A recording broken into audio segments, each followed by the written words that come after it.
Bom dia para os nossos telenautas da TV 247.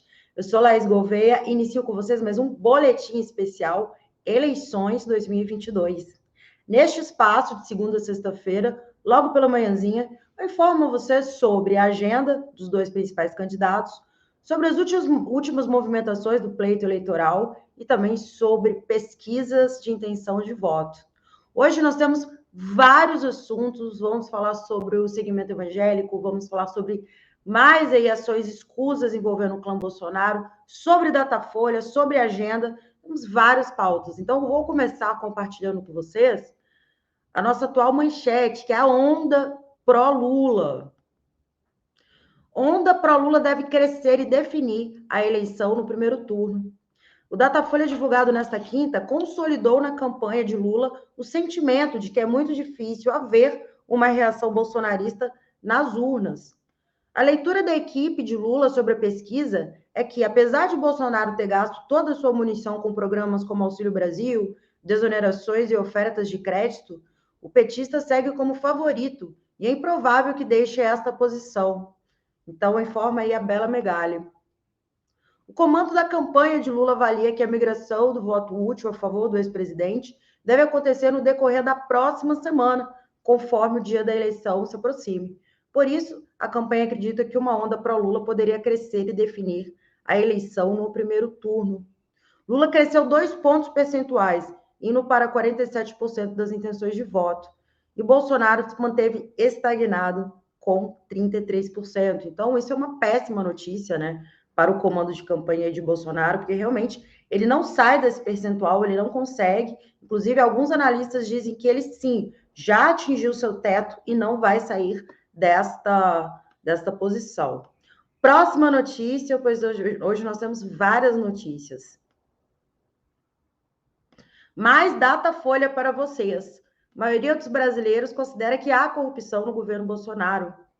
Para 69% dos brasileiros, a corrupção no governo de Bolsonaro, segundo a mais recente pesquisa Datafolha, divulgada nesta quinta. Em sua campanha para a reeleição, Bolsonaro tem intensificado acusações mentirosas a Lula. Bolsonaro tem mentido de maneira recorrente quando se refere à corrupção. Sempre que tem oportunidade, como no discurso da Assembleia da ONU, Bolsonaro diz que extirpou a corrupção no país e tenta associar as práticas dos anos do PT no poder, que é um completo absurdo, né? Um completo absurdo. Estouraram aí esquemas de corrupção no governo Bolsonaro.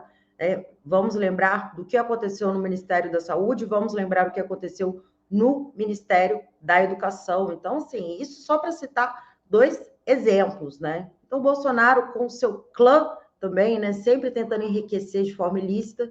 E é sobre o clã que eu vou citar agora, que vou compartilhar com vocês essa notícia essa notícia, inclusive, grave. Jair e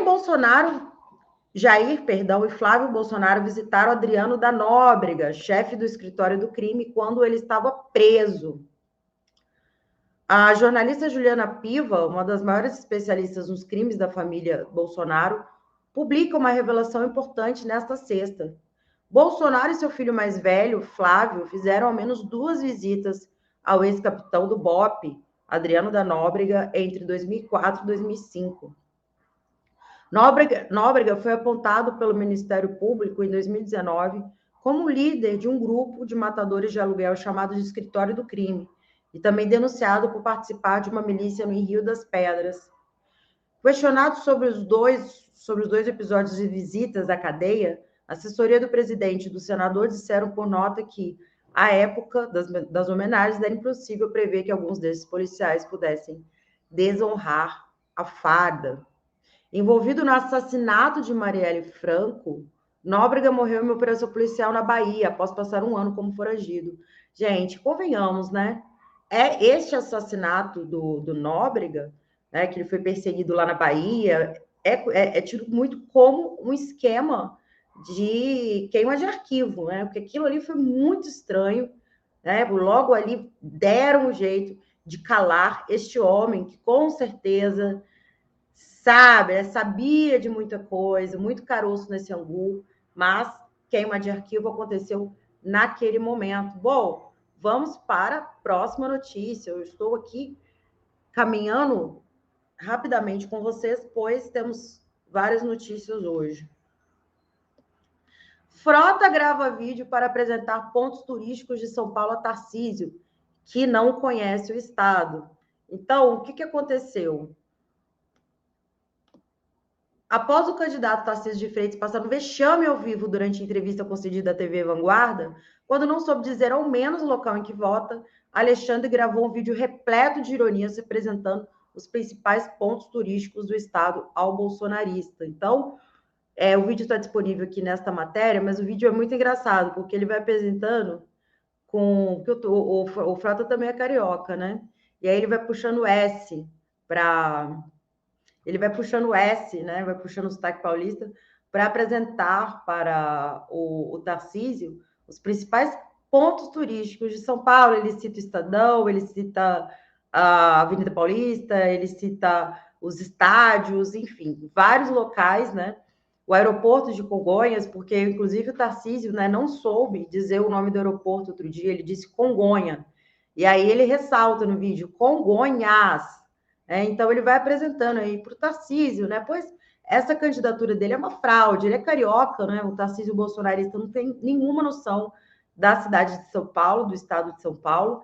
E realmente, para você ser candidato a um cargo público no local, você precisa pelo menos conhecer o mínimo deste local, né? Eu moro em São Paulo há 14 anos. Ano que vem eu faço 14 anos que eu moro em São Paulo e tem lugares da cidade que eu não conheço. Então, assim, é uma imensidão, né? Tamanha. Precisa realmente conhecer o local para você se candidatar, né? O que aconteceu, por exemplo, com o Sérgio Moro, que ele quis sair como candidato a senador por São Paulo e foi vetado do seu domicílio eleitoral.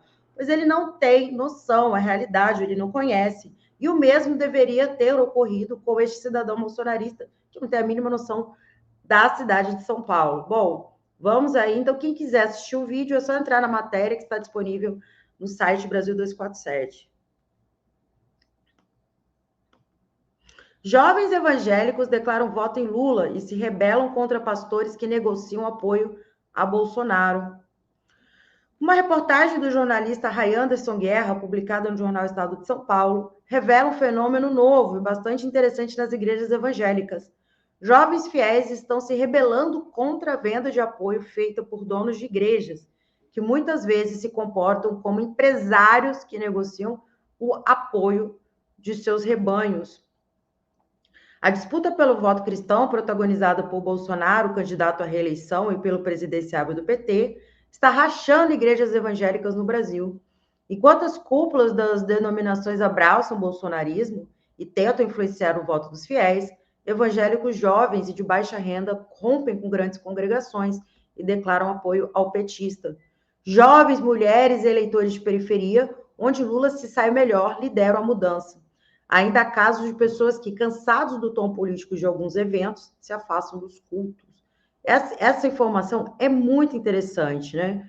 Pois diz muito sobre como esses empresários evangélicos, inclusive aqui no Brasil 247, nós temos, na nossa linha editorial, a tranquilidade de dizer que estes pastores são, sim, empresários evangélicos que tratam os fiéis como um curral, como um rebanho, né? Você faz isso agora, você faz aquilo. Perceba o tom do Malafaia. O Malafaia trata como se fosse propriedade privada dele, né? Como se fosse um mero ali, né? Figuras que ele manda e desmanda, faz e acontece. Isso é muito triste, né? Estamos falando de vidas que essas pessoas possuem, sim, né?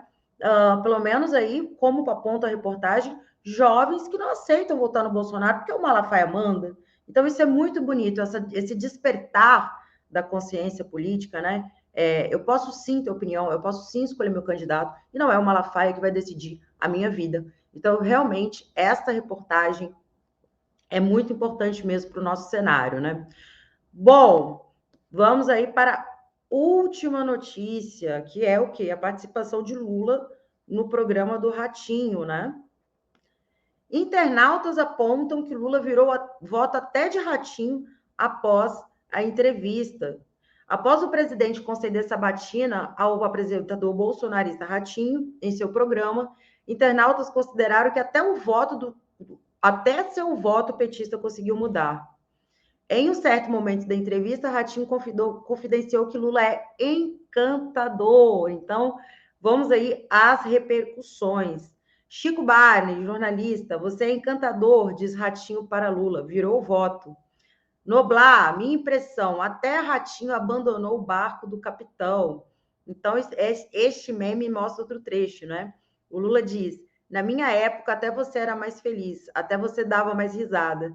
Aí o Ratinho, é verdade, eu ganhava mais naquela época. Então, esta matéria aí, eu reuni aí os principais memes da entrevista que o Lula concedeu, né, ontem ao programa do Ratinho.